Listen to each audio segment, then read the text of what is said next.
All right, what's up, everybody? I'm gonna go through some of these player props that my model liked for today. Likes Donovan Mitchell. It's predicting him at 26.74, so only 0.24 above what his actual line is, with a 51% probability that he'll hit the over.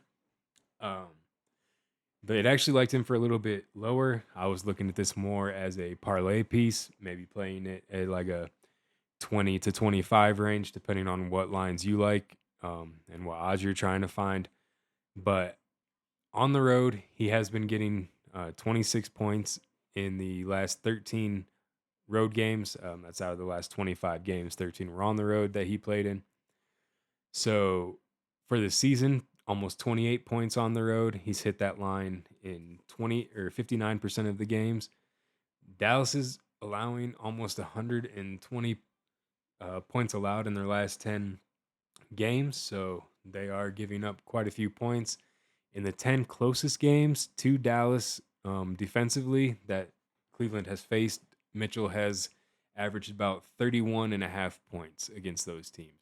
So he's done really well against teams that my model's composite score has considered a close matchup to what to what Dallas is for them. So he struggled against Philly in one of those closest games. That'll be this blue dot down here. All the other closest games in the last 25 are all really close to 30 or above 30. Most of them have come out. They average at 32.7 points here. So he's been doing really well. He had 30 against Washington. He had 35 against Sacramento. He had 45 against Orlando. All of these do change game by game. It's a composite of all of the different metrics. It uses defensive rating, it uses points per game, it uses pace, and it tries to find teams that are playing at similar uh, calculations. Is what I'll say. It's a composite score. It multiplies them all together, adds them all up, normalizes it, and that's how it finds the matchup analysis. So that's what the blue dots are, the different colored dots. It just tries to find close games. So he's been doing really well in against those, even the close ones. Obviously, this Brooklyn one, that was probably a blowout. I don't remember. 32 right here against Denver, which is considered close. Denver does give up quite a few points. So I do think this is a pretty good matchup. If you look at the home, that's where that Philly game was. That's where this other close game was. On the road, where they'll be today, he's been averaging very well against close and closest teams. So Mitchell, for if you want to go 25 or if you want to go for the over for 26 and a half, looks pretty good from everything that I can see. Next one I'm going to go with is going to be Kevin Durant. The line is 2.5. I don't know that I would necessarily go to the 2.5. I think 2 is a very solid option for a parlay line. They will be back home today. He's averaging in the last 25 games, 15 were home. He's averaging 2.4 3 pointers in that time. Over the whole season, he's played in 29 home games, 2.14. And against the defensive rating was the heaviest in the composite score for this one. New Orleans is at 114.22. And if you come down here, he's actually averaging only 1.83 there. So that is the lowest, but it's barely in that. If you go to the one just below that, where he's very close to 3.33, and he's hit it in 5 of the 6 games. So that looks good to me. The model's predicting him at 2.38. It's only giving him a 47% chance at going over 2.5 to hit 3, but at 2, he looks very solid. He has missed here and here. He had zeros. He had 3 combined attempts in those 2 games. So as long as he is shooting the ball, he is getting over 2. So 2 looks really good. As I said, they'll be at home. This game right here is that Portland game that's highlighted right here. So he played 39 minutes. He shot the ball, I believe, 2 times in that one, maybe only 1 time. It might have been twice in the Denver game. And he missed the 1 attempt. So other than that, he has been 3 or better in 6 straight games. Um, looks really good for me. Like I said, I think 2 with a parlay is probably the option I would want to take because I think 2 looks really solid. 3 at home has been really good. It's just you have to rely on him to actually shoot the ball. and that is something that he hasn't always done. On the road, he's even been solid at 2. He had this 1-0 again against Denver the last game, but the blue dot is still at 3. So I do think if you're doing a single, 3 is definitely possible. The next one is going to be Jabari Smith at 1.5 3 pointers. So the model likes him at 2.47. It has him almost 1 3 pointer over what the line is. It has him at 73.5% to hit this today. In home games, in the last 25 games, he's played 15 home games and he's averaged 2.6. He's hit the line in 80% of those games. He has hit the line in 74% of his home games overall this year, averaging 2.44. Again, if you come down here, 2.83 in the quartile that New Orleans is actually in. If you go the one below, still at 2. He's in 2 in all of these in the last 25 games. So to go for 2 again looks pretty solid to me. This game was 0, was when he had missed a whole week. He came back and he didn't hit one that game. He only hit one in the last game. It was the second day of a back to back. It was also on the road. So to me, everything looks pretty solid for him. Here are his home games. So 2+ in all but 3 of these for the last 15 home games. And like I said, this one he had missed a week before. And before that, he had hit 4 straight that were 2+. This one was the far bracket. So from everything I can see, 2 looks very, very good for Jabari tonight. Julius Randle, his line is at 6.5. The model is actually pulling him at 5, which I think is a pretty decent parlay line. At least last I looked, I want to say it was around negative 300 probably. But for at 6.5, they are still on the road. He's averaged 6, but he's only hit it in 6 of the 12 games. On the season, he's hit it in 59% of his games, 6.72 on the road.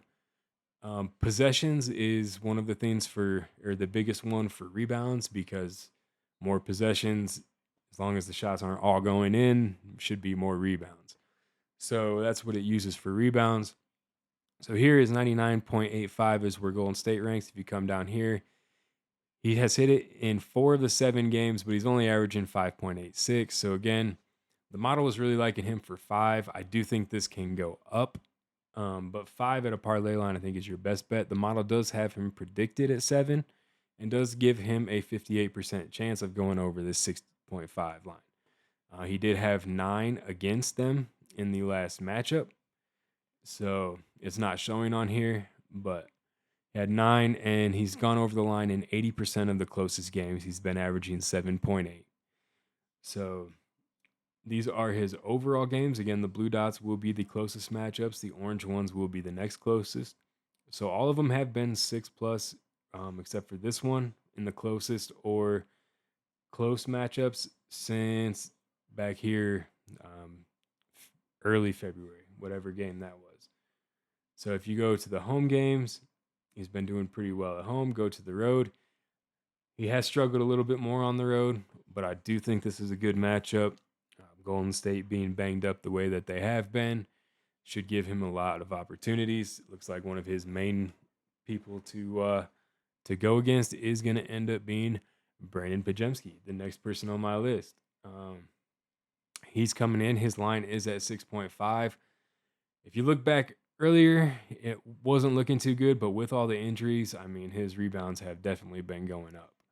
So on the season, if you look at his home games, he's only averaged 4.69. He's only hit this line in 15.6. If you look at recent games, the last 14 home games, he's averaged 5.36, and he's hit the line in 28.6% of those games. The model is predicting him at 6.63 and giving him a 52% chance to go over the 6.5 line. Similarity down to only 1 out of the 10 games for average, and he only had 2 in the last game against him. So all of that is not looking good for him. But like I said, I'm going off of just this recent data. This only one that he missed was on the second day of a back-to-back against Chicago. Other than that, he's had 8, 6, 9, 7, 7, so 15 games. So he's been doing really well recently. And for me, this is more of recent data, than it is. These are the home games here if you want to look at them. Than it is actually going off of just like season. This is just situational where they've been banged up, they've been injured. He's been getting minutes, and he hasn't had a lot of people on his team he's had to fight for rebounds. The next one I'm going to go with is Kyle Filipowski. His biggest issue, I'm just going to say right now, is foul trouble. He got into foul trouble early in the last game against Towns. He's been in foul trouble in multiple recent games. And today, if Klingon is healthy and playing, that's a big body to go up against. And it is definitely possible he could get in there again. But the line is at 8.5 right now.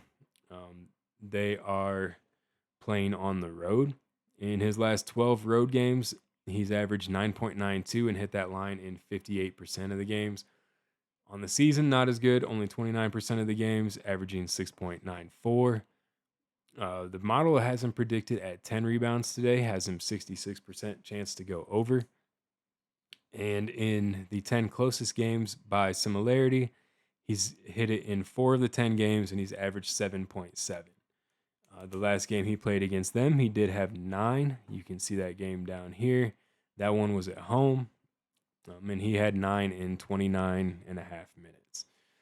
So for this one, 103.4, that would be down. Let's see. In this one, and he has hit it in 3 of the 6 games, but he's averaging 10 and a half in that time, or 10 and a third. So pretty solid numbers. If he can stay out of foul trouble, I do think he has a really good chance to go over. With his line only being at 8.5, I do think you have a chance to get him down to 6 or 7. If you get him down to 6, that is where most of these are. If you can find a good line with that and pair it up with something, I do think that would be a pretty good option for today. Next, we are going to go same game, Jrue Holiday. Here's Filipowski's home games, I guess, and his road games. So blue dots on the road, you can see his average has gone up to about 13.3 in the last 25 overall, 12 home games. So for Jrue Holiday, his 3-pointers, the line is 2.5. The model likes him for 2. If you look at most of his games are around the 2, especially recently. He's had a couple down there. He has had some zeros. He had a 0 last game at home against Charlotte, so that would be a little concerning. He had a 0 here in Chicago. Next game, he had 3 in Charlotte. So looks like normally after a 0, he hits at least 2. Hopefully that trend will continue. Obviously this 0, he had a 1. But I do like it. At home, I like him for 2, I should say. At home on the season, 2.2. In a third of the games, he's hit it. In recent games, 38.5% he's hit it, 2.23. So it's been pretty consistent above the 2. Obviously, getting to the 3 has been an issue, but he's been pretty consistent on the 2. The model does like him at 2.8. So it's giving him a 56.5% chance to go over the 2.5 and actually get to the 3 today. Closest games by similarity, he's hit it in half of the games. He's averaged 2.3. If you look, defensive rating is the one that I use for the strongest metric in the composite for 3-pointers. And he's at they're at 1.17 against Utah so he's hit it in 3 of the 6 games, and he's averaged 2.5 in that quartile. If you look, this is his overall. Like I said, if you look at the home games, it has been pretty good recently. The blue dots have gone to a 3.5 average. He has 1 at 3, 1 at 4. All of the yellow dots, except for 1, have been at least 2 or higher. That's why I think 2 would be a pretty good option. If you look at him on the road, that's where most of his struggles have been. That's where his zeros have been. So I do like him. The fact that it is at home. He had 0 last game. I just don't see it happening again, especially against a team like Utah. I think he should get options. I think he should get some good looks. And 2 seems like a very reasonable line for me. Last one I'm going to go through today is going to be Toumani Camara on rebounds. The model liked him at 5. His line is at 5.5. So if you look at overall closest games for the last 25, he's averaged 4.8. He has had some blue dots up there. He's had some blue dots down here. If we go to the home games, the blue dots have been a little bit lower, but they're a little bit older as well. He just hasn't been having as many games recently. If we go back to the overall, a lot of his recent games have been 5 or higher. Um, if you look at overall on the season, he has hit, um, he's had 5.38. Well, this is the most recent 25, the last 13 home games. He's had 5.38 average. He's hit 6 in 38.5% of the games. It's gone up a little bit on the hit rate, a little down on the average on the overall. Uh, Possessions 102.28 is what Utah has. If we look at that metric here, he's averaged 6.33 in that quartile. He's hit it in 3 of the 6 games. So the average is good for the 6. The hit rate is only half. So he's had some really good games, not necessarily consistent on all of them. The model has him predicted at 5.9. So it does have him almost to that 6, has him at a 56.7% chance to hit that 6. And in the closest 10 games, he's had 4.4. So again, if you want to consider just the blue dots, which I do a lot of times, that's one of the reasons I put this on here. The model likes him a lot, but there are games in the past that make it look like he may not reach it. If you look at recent games, though, the ceiling is very high. He's had an 11. He's had, was that a 9 or a 10? A 10, it looks like. Another 11. So he's had some really good games. He had a 9. He had an 8 against similar teams. So it's more of the home doesn't look as good and overall doesn't look as good, but recent trends do look good. He just hasn't been playing many home games recently, and I think this is one where he might get a solid look at home to kind of rebound. So let me know in your comments if you like this, if you want me to do some more prop videos, if you have any other players you want me to look at before these games start. I'll try to get it done for you. Just leave it in the comment with the player, the prop, the line, whatever information you want it to be, and I'll check it out. All right, appreciate it. Have a good one.